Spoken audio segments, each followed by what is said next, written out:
حضرت علی سے کسی نے پوچھا، یا علی آپ کی زندگی میں کوئی ایسی حسرت جو رہ گئی ہو؟ تب حضرت علی نے فرمایا، دو حسرتیں رہ گئیں، ایک کہ جتنا مجھے علم تھا کسی نے پوچھا نہیں، دوسرا جتنا میں سخی تھا اتنا کسی نے مانگا نہیں۔ آپ نے فرمایا، زندگی کے 3 سنہری اصول ہمیشہ یاد رکھو۔ ایک، اس سے ضرور معافی مانگو جسے تم چاہتے ہو۔ دوسرا، اسے مت چھوڑو جو تمہیں چاہتا ہے۔ تیسرا، اس سے کچھ نہ چھپاؤ جس پر تم اعتبار کرتے ہو۔ آپ نے فرمایا، دوست سے سنبھل کے دوستی کرو، ہو سکتا ہے وہ کسی دن تمہارا دشمن بن جائے، اور دشمن سے سنبھل کے دشمنی کرو، ہو سکتا ہے وہ کسی دن تمہارا دوست بن جائے۔ زبان کا وزن بہت ہی ہلکا ہوتا ہے، مگر بہت کم لوگ اسے سنبھال پاتے ہیں۔ آپ نے فرمایا، جسم ایک دکان ہے اور زبان اس کا تالا۔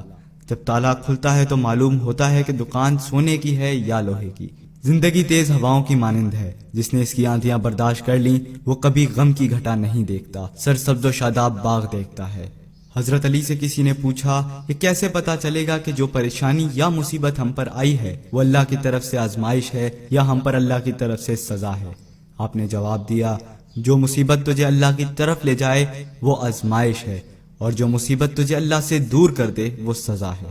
حضرت علی کے پاس ایک یہودی آیا اور کہا، میں نے سنا ہے کہ جب آپ مسلمان عبادت کرتے ہو تو وسوسے اور خیالات آتے ہیں، جبکہ ہم عبادت کرتے ہیں تو ہمیں نہیں آتے۔ حضرت علی نے جواب میں فرمایا، اگر ایک گھر فقیر کا ہو اور ایک گھر امیر کا تو چور کہاں جائے گا؟ یہودی نے کہا، امیر کے گھر میں۔ حضرت علی نے فرمایا، تبھی تو شیطان ان کو ستاتا ہے جن کے دل میں اللہ ہو، جن کے دل میں اللہ کی محبت نہیں ہوتی وہاں شیطان کا کیا کام۔ آپ نے فرمایا، جب تمہاری جان کو خطرہ ہو تو صدقہ دے کے جان بچاؤ، اور جب تمہارے دین کو خطرہ ہو تو جان دے کر دین بچاؤ۔ آپ نے فرمایا کہ زندگی 2 دن کی ہے، ایک تمہارے حق میں، دوسرا تمہارے مخالف۔ جس دن تمہارے حق میں ہو اس دن غرور مت کرنا، جس دن تمہارے مخالف ہو اس دن صبر کرنا۔ کسی کی مدد کرتے ہوئے اس کے چہرے کی طرف مت دیکھنا، ہو سکتا ہے ان کی شرمندہ آنکھیں تمہارے دل کے اندر غرور کا بیج بو دیں۔ 3 چیزیں ایمان کو تباہ کر دیتی ہیں، امیروں کی محفل، عورتوں کی صحبت اور جاہلوں سے بحث۔ حضرت علی نے فرمایا، جانور میں خواہش اور فرشتے میں عقل ہوتی ہے، مگر انسان میں اللہ تعالیٰ نے دونوں رکھی ہیں۔ اگر وہ عقل دبا لے تو جانور، اگر خواہش کو دبا لے تو فرشتے کی مانند ہو جاتا ہے۔ آپ نے فرمایا، اپنے جسم کو ضرورت سے زیادہ مت سنوارو، اسے تو مٹی میں مل جانا ہے۔ سنوارنا ہے تو اپنی روح کو سنوارو، کیونکہ اسے تو رب کے پاس لوٹ کے جانا ہے۔ مومن کی مثال ترازو کے پلڑے جیسی ہوتی ہے، جس قدر اس کے ایمان میں اضافہ ہوتا ہے اتنی ہی اس کی آزمائش بڑھتی ہے۔ آپ نے فرمایا، اچھے لوگوں کی ایک خوبی یہ بھی ہوتی ہے کہ انہیں یاد نہیں رکھنا پڑتا، وہ یاد ہی رہتے ہیں۔ آپ نے فرمایا، رزق کے پیچھے اپنا ایمان مت خراب کرو، کیونکہ رزق انسان کو اس طرح تلاش کرتا ہے جیسے مرنے والے کو موت۔ حضرت علی نے فرمایا، رشتے خون کے نہیں احساسات کے ہوتے ہیں، اگر احساس ہو تو اجنبی بھی اپنے ہو جاتے ہیں، اگر احساس نہ ہو تو اپنے بھی اجنبی ہو جاتے ہیں۔ ایک مرتبہ کساب آواز لگا رہا تھا، تازہ گوشت ہے لے لو۔ وہاں سے حضرت علی کا گزر ہوا، کساب نے آپ سے کہا، تازہ گوشت ہے لے جائیں۔ حضرت علی نے فرمایا، آج میری جیب اجازت نہیں دیتی۔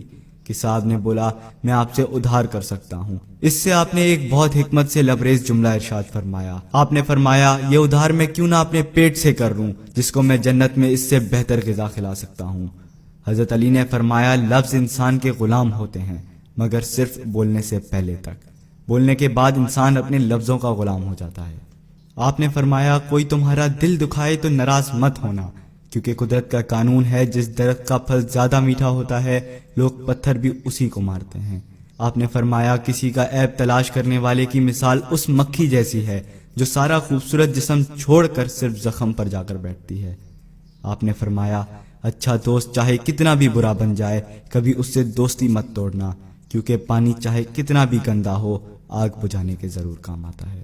آپ نے فرمایا، زندگی کے ہر موڑ پر صلح کرنا سیکھو، کیونکہ جھکتا وہی ہے جس میں جان ہوتی ہے، اکڑنا تو مردے کی پہچان ہوتی ہے۔ دوست ہو یا پرندہ دونوں کو آزاد چھوڑ دو، اگر لوٹ آیا تو تمہارا، نہ لوٹ کر آیا تو تمہارا وہ کبھی تھا ہی نہیں۔ بادشاہ نے وزیر کو انگوٹھی دی اور کہا، اس پر کوئی ایسا فقرہ لکھوا لاؤ جسے میں خوشی میں پڑھوں تو اداس ہو جاؤں اور غم میں پڑھوں تو خوش ہو جاؤں۔ وزیر گیا اور انگوٹھی پہ یہ لکھوا لایا کہ یہ وقت بھی گزر جائے گا۔